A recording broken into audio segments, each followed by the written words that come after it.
Good morning everyone. Today I am going to present about the structural evaluation of pediatric cardiovascular system part 1. I am going to include mainly the general principle part of TE in pediatric cardiac surgery. What are the important TE views, the basic TE views that is according to the ASE guidelines of pediatric TE, and some of the orientation regarding the TE views. So, TE examination for a congenital heart disease, it must be organized, methodical and systematic, and each structure should be explored carefully with judicious use of 2D imaging, color flow and spectral Doppler. Advantage of TE that it provides some of the missing information which is not sometimes possible with transthoracic echocardiography, but there are certain disadvantages also. TE don't give you the luxury of multiple echocardiographic windows like which is possible with transthoracic echocardiography, because TE is mainly confined to the esophagus. It is semi-invasive, so you need to give some deep sedation or general anesthesia. And rapid, brief and focused evaluation, again it depends upon the urgency. Sometimes it is not possible to do the entire TE evaluation, because sometimes neonates are in the not in a position to give a proper evaluation. In emergency situation like TAPVC, you need to have a brief but focused evaluation, which is most important. Now, if we see the general principles, there are some segmental approach which are mainly given by the Van Praag. There are three main segments: atria, ventricle and great arteries, and some of the and two connective segments, that is atrioventricular junction and ventriculo-arterial junctions. Now, if we see this picture, these are the segments and these are the connections. When the blood comes from venous system, it goes to the atria through the connection of veno-atrial. From atrium, it goes to the ventricle through the connection of atrioventricular, and from ventricle to the artery through the connection of ventriculo-arterial. So these segments and connections which are very important. The most important thing is anatomical layout of each segment is independent. That means it is not always important that with that atrial is always that is RA. That means right atrium is always confined to RV, or LA is always confined to LV. It is always an anatomical variations which is present, and that is what we need to find out in our ETE evaluation. It is also known as sequential approach, and which is useful for the diagnosis of complex congenital heart disease. It is most important part is mental orientation. That means one need to have a good structural layout of each and every structure in the TE. It is not always the single view which is important. You need to do some variations in your evaluations, variations in terms of sweeping, that is clockwise, anti-clockwise, retroflexion. Then sometimes you need to advance or withdraw the probe to evaluate the complex structures. Hence, the mental orientation of each view is very important. Now, what are the probe orientation manipulations? Now, TE performer will always be positioned on the head and side of the patient. Probe is inserted through the esophagus, and the screen, they are usually positioned on the left or right side, right hand side, depending upon the performer's importance. On the screen, what you see on the topmost part, that is the superior part, it is suggestive of patient's head and side. That means patient's cranial side, while the things which is present inferiorly, it is patient's foot and side. The things which you see on the left hand side here, it is patient's right structure, and the things which you see on the right side, that is patient's left hand side structure. Some of the variations that we will see in our TE views. Now, these are some of the sweepings that you need to do when you evaluate any particular structure or any particular view. You need to advance and withdraw the probe to know the structure. You need to do some certain clockwise and anti-clockwise movement, sometimes anti-flex and retroflex, that and sometimes flex to the right and flex to the left, and with the help of buttons which is available on the TE probe, you can do the various angle. There are various angles which are available. Now here there are one or two knobs which are present on the TE probe. With the help of that, you can anti-flex or retroflex, or flex to right or flex to left. According to 2019 Pediatric CHD-TE guidelines, the narrow portion or apex of the image sector at top of the screen and far field structure, these are the wild portion of the image sector at the bottom. Now, as I already discussed, some of the exceptions are there. On the what we saw in our mid-esophageal four-chamber view, the apex which is present on the lower end, that is the wide end portion. But when you do the deep transgastric views, the apex will lie on the top, that is on the very narrow portion, and the things which were present on the narrow end portion, the mid-esophageal four-chamber view, will go down. But the structures on the left hand side, that is RV or RA, remains the same. This is called anatomically correct image of the heart. Now, this is again a probe variation and manipulations. When you see patients in a mid-esophageal four-chamber view, patient's right will be displayed on the left hand side of the screen, and patient left will be displayed on the patient right hand of the screen in mid-esophageal four-chamber view. But when you make the angle of 90 degree, translucent angle of 90 degree, you will see left hand side, you will see the inferior portion, at right hand side you will see the anterior portion. And when you make the translucent angle 180 degree, the opposite, exact opposite will occur as compared to the mid-esophageal four-chamber view. Now, some of the views or some of the basic views which are important for the evaluation of TE in pediatric cardiac surgery. One is the upper esophageal view, another is a mid-esophageal view, transgastric view, and deep transgastric view. You need to do various sweeps in all these views, so that you will get up to 28 TE basic views. Now, if we say the first view, that is a mid-esophageal four-chamber view, this view is called the home-based examination, or sometimes it is called as takeaway. Or when you get confused in any of the view, this is the basic view that you can come across, and you can come up to the mid-esophageal four-chamber view, and then again you can go up to the further evaluation. The mid-esophageal four-chamber view is also important for the evaluation of cardiac position.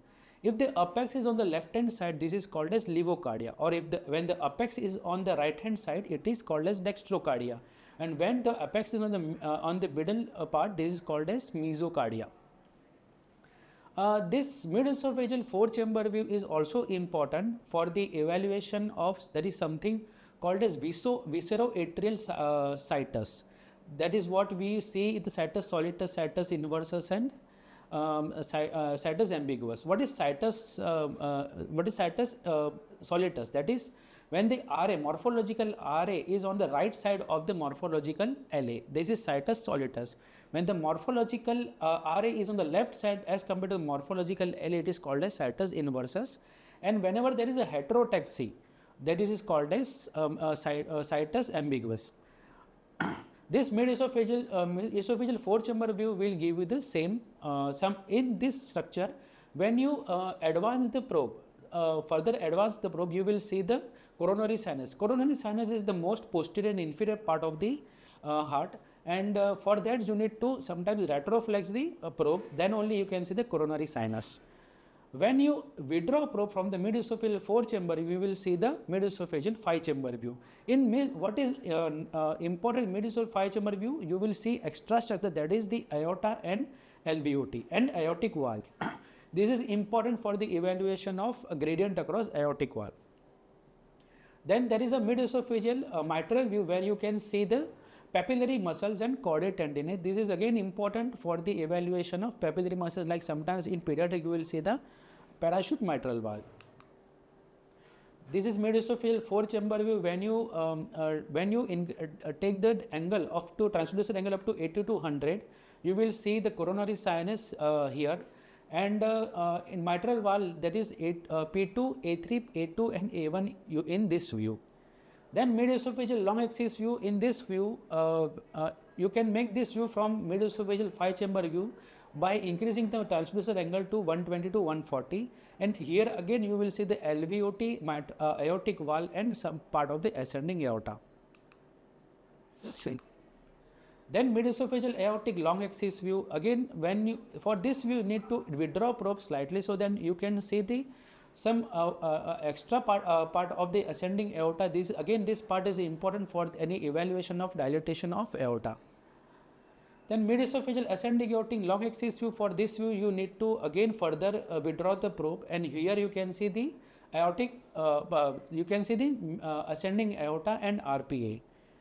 This is the short axis view where when you make the angle up to 0 to 30 degree, you can see the mid part of the ascending aorta. This is the ascending aorta, and you can see the part of the MP and sometimes branch of PA and SVC on the top. Then mid-esophageal right pulmonary veins. Now this is very important view, because this is in TE you can have an extra advantage of assessment of pulmonary veins. Now how you get the right pulmonary veins? You make the mid-esophageal 4-chamber view. You rotate the probe right hand side, that is clockwise rotation, and with the same angle you will see the pulmonary vein, that is the one which is going up. This is the right upper pulmonary vein, and the one which is horizontal is right lower pulmonary vein. Same way, you from the mid-esophageal 4-chamber view, you make the probe anti-clockwise and make the angle up to 90 to 110 degree. You will see the left upper pulmonary vein going up and left lower pulmonary vein horizontally. This is the same view. Here you can see the right upper pulmonary vein which is going upward vertically, and right lower pulmonary vein which is horizontal entering into the LA. Here is the same, there is left and right pulmonary veins. You can see the left upper pulmonary vein which is going upward, and left lower pulmonary vein which is going horizontally and entering into LA.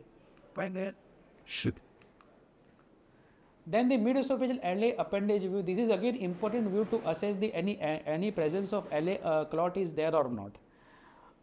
Now this view, that is mid-esophageal aortic valve short axis and inlet RV in inflow outflow view. These are very important view in pediatric cardiac surgery, because in this view what you see in this view is the presence of VSD, the types of VSD. You can see the perimembranous VSD, you can see the outlet VSD.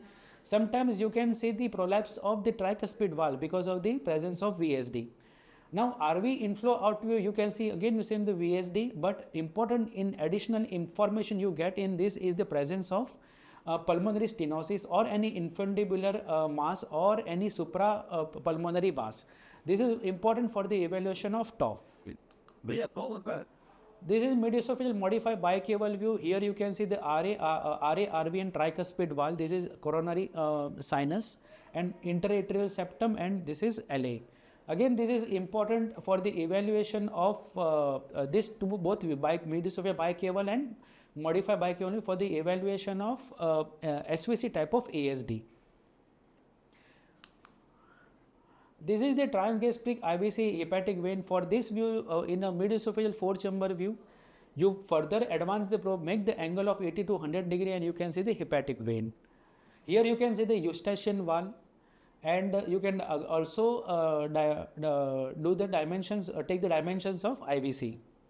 Then transgastric basal view and mid-papillary view. This is important view for the assessment of muscular VSD especially.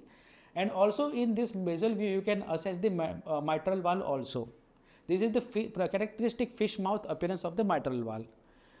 Mid-esophageal papillary, transgastric mid-esophageal papillary short axis view. It is important for the assessment of papillary muscles, especially in parachute mitral valve. You can see this. There may be there is a single papillary muscles. Now transgastric apical view, again for the assessment of apical muscular VSD. This view is also important for the to gain the information of the LV contractility. Now this is the transgastric long axis view. In this view, you need to increase the transducer angle up to 120 to 140 degree.